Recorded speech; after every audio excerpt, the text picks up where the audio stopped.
തലയ്ക്ക് 1 കോടി രൂപ ഇനാം പ്രഖ്യാപിച്ച കമ്മ്യൂണിസ്റ്റ് ഭീകരനെ വധിച്ച് സുരക്ഷാസേന.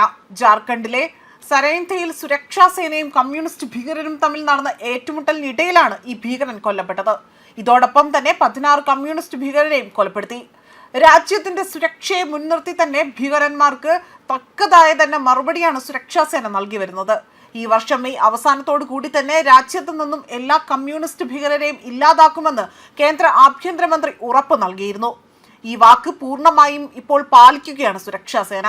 കഴിഞ്ഞ 2 ദിവസങ്ങളിലായി തന്നെ മേഖലയിൽ സുരക്ഷാസേന അവിടെ നടത്തിയ ഓപ്പറേഷനിൽ 21 കമ്മ്യൂണിസ്റ്റ് ഭീകരരെ അവിടെ കൊലപ്പെടുത്തിയിട്ടുണ്ട്.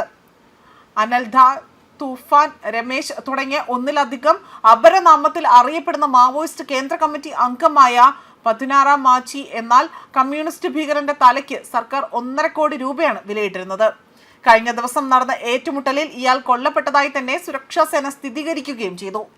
അതേപോലെ തന്നെ സരന്ത വനത്തിനുള്ളിൽ തന്നെ 7 മണിക്കൂർ നീണ്ട വെടിവെപ്പിനിടയിലാണ് ഈ സുരക്ഷാ ദൗത്യം ഇപ്പോൾ പൂർത്തിയാക്കാൻ സാധിച്ചിരിക്കുന്നത്. മാത്രമല്ല ഇവരുടെ പക്കൽ നിന്നും മാരകമായ ആയുധങ്ങളാണ് കണ്ടെടുത്തിരിക്കുന്നത്. വ്യാഴാഴ്ച ഇതേ പ്രദേശത്ത് നടന്ന ഏറ്റുമുട്ടലിൽ സുരക്ഷാസേന 1 കോടി രൂപ തലയ്ക്ക് വിലയിട്ട ഒരു ഭീകരൻ ഉൾപ്പെടെ തന്നെ 15 കമ്മ്യൂണിസ്റ്റ് ഭീകരരെ വധിച്ചിരുന്നു. ഇതേ ഓപ്പറേഷൻ തുടർന്നുകൊണ്ട് തന്നെ വെള്ളിയാഴ്ചയും നടന്നു. കൊല്ലപ്പെട്ട കമ്മ്യൂണിസ്റ്റ് ഭീകരനിൽ നിന്നും സുരക്ഷാസേന അത്യാധുനിക ആയുധങ്ങൾ, വെടിക്കോപ്പുകൾ എന്നിവയാണ് കണ്ടെടുത്തിരിക്കുന്നത്. അതേസമയം ബീഹാറിലെ കുപ്രസിദ്ധ കമ്മ്യൂണിസ്റ്റ് ഭീകരനായ ദയാനന്ദ് മാൽക്കർ കഴിഞ്ഞ ആഴ്ചകളിൽ തന്നെയാണ് ഏറ്റുമുട്ടലിൽ കൊല്ലപ്പെട്ടത്. ഇതോടുകൂടി തന്നെ ഇപ്പോൾ ബീഹാർ അടക്കം കമ്മ്യൂണിസ്റ്റ് ഭീകരരിൽ നിന്നും മുക്തമാകുന്നു എന്ന് വ്യക്തമാക്കുന്ന സൂചനകളാണ് പുറത്തു വരുന്നത്.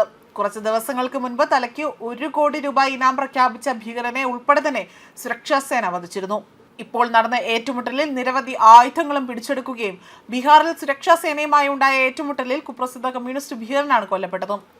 നിരോധിത CPI മാവോയിസ്റ്റ് സംഘടനയുടെ north Bihar central zonal committee secretary Dayanand Malkar എന്ന ചോട്ടുവാണ് കൊല്ലപ്പെട്ടത്. അതേപോലെ തന്നെ ഓപ്പറേഷനിൽ ഇയാളുടെ 2 കൂട്ടാളികളെ കൂടെ സുരക്ഷാസേന അറസ്റ്റ് ചെയ്തിട്ടുണ്ട്.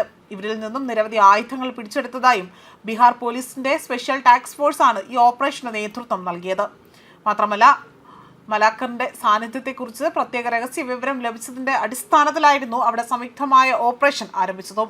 സുരക്ഷാ ഉദ്യോഗസ്ഥരെ കണ്ടപ്പോൾ മാൽക്കർ ആകട്ടെ രക്ഷപ്പെടാൻ ശ്രമിക്കുകയും പിന്നീട് സുരക്ഷാസേന ഇയാൾക്ക് നേരെ വെടിയുതിർക്കുകയുമാണ് ചെയ്തത്. തുടർന്നുണ്ടായ ഏറ്റുമുട്ടലിലാണ് സുരക്ഷാസേനയുടെ വെടിയേറ്റ് ഗുരുതരാവസ്ഥയിൽ ആവുകയും പിന്നീട് മരണപ്പെടുകയും ചെയ്തതായി സ്ഥിരീകരിക്കുകയും ചെയ്തത്. മാത്രമല്ല 14ലധികം ക്രിമിനൽ കേസുകളിൽ പ്രതിയായ മലാക്കർ ആകട്ടെ വടക്കൻ ബീഹാറിലെ നിരവധി കമ്മ്യൂണിസ്റ്റ് ഭീകര പ്രവർത്തനങ്ങളിൽ ഉൾപ്പെട്ട വ്യക്തിയാണ്. ഏറ്റുമുട്ടൽ നടന്ന സ്ഥലത്ത് നിന്ന് അന്ന് 5.56 mm ഇൻസൻസ് റൈഫിൽ, ഒരു നാടൻ പിസ്റ്റൽ, 25 ലൈവ് കൺട്രിഡ്ജുകൾ, അതുപോലെ തന്നെ 15 ഉപയോഗിക്കാത്ത മറ്റ് വെടിക്കോപ്പുകളാണ് കണ്ടെത്തിയിരിക്കുന്നത്. ന്യൂസ് ഡെസ്ക് കർമ്മ ന്യൂസ്.